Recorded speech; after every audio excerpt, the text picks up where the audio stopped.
Jésus a beaucoup d'amis. Pierre, Jacques, Jean, André, Barthélemy, Judas aussi.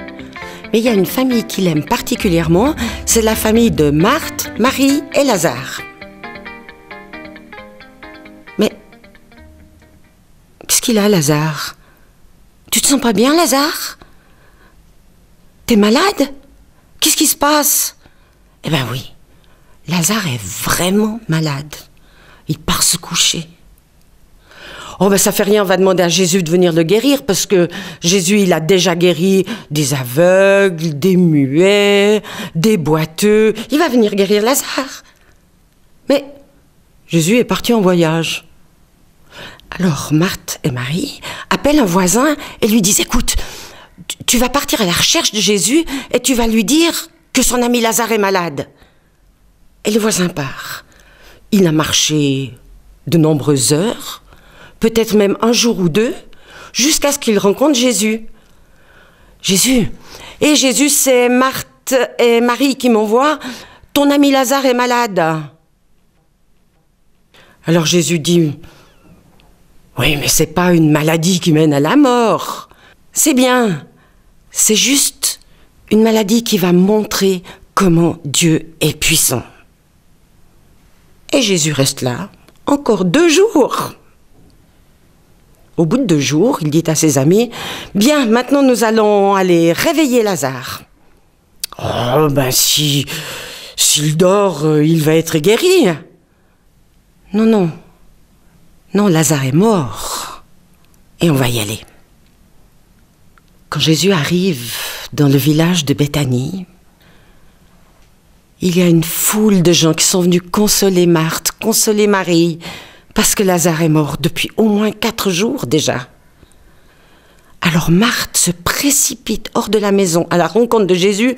Elle lui dit, Jésus, pourquoi t'étais pas là? Pourquoi t'étais pas là pour guérir Lazare? Maintenant il est mort. Alors Jésus lui dit, mais Marthe, tu crois en moi? Oui, je sais bien que à la fin des temps, tous les morts vont revivre, mais c'est aujourd'hui que Lazare est mort. Écoute Marthe, je suis la vie. Est-ce que tu me crois?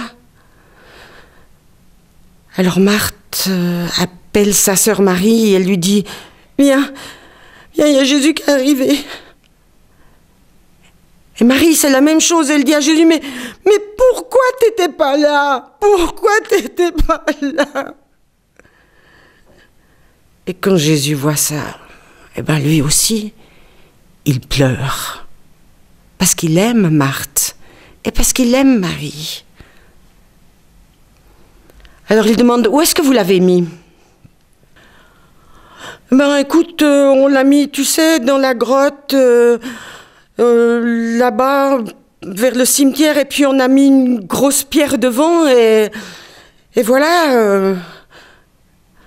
Alors Jésus et tous les gens qui sont là s'en vont vers cette grotte. Alors Jésus s'adresse à quelqu'un qui n'est pas là, mais qui est là quand même. Et il dit, Dieu, mon Père, je sais que tu me réponds toujours. Mais je dis ça pour tous ceux qui sont là autour, afin qu'ils croient en toi et qu'ils croient en moi. Et alors il se tourne vers la grotte et il dit, Lazare, sors! Alors Marthe lui dit, mais c'est pas possible, il y a 4 jours qu'il est là-dedans, ça sent mauvais, c'est pas possible, tu peux pas faire ça. Lazare, sors! Alors, il y a quelques voisins qui ont poussé la pierre. Et qu'est-ce qu'on a vu? Le mort, le Lazare qui était mort. Il était là debout, enveloppé avec des tissus, des bandelettes, et qui marche. Alors Jésus dit, mais enlevez-lui tous ces tissus, enlevez-lui toutes ces bandelettes. Et quelle explosion de joie! Vous vous imaginez? Lazare était vivant, alors on a sauté dans les bras de Lazare, on a sauté dans les bras de Marthe, de Marie, de Jésus, on a fait une fête, mais extraordinaire. Et derrière, il y avait 3 ou 4 personnes qui ne se réjouissaient pas du tout, mais alors pas du tout. C'étaient des pharisiens. Ils se sont dépêchés de filer chez eux.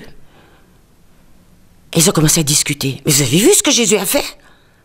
Lazare qui était mort, il est vivant maintenant. Mais c'est pas possible, tout le monde va croire en lui. Et nous, est-ce qu'on va nous prendre en compte? Est-ce qu'on va s'occuper de nous? On va faire Jésus roi d'Israël, et puis on aura les Romains sur le dos. On peut pas laisser passer ça. Ça, c'était un truc de trop. Et c'est à partir de ce jour-là qu'ils ont décidé de tuer Jésus.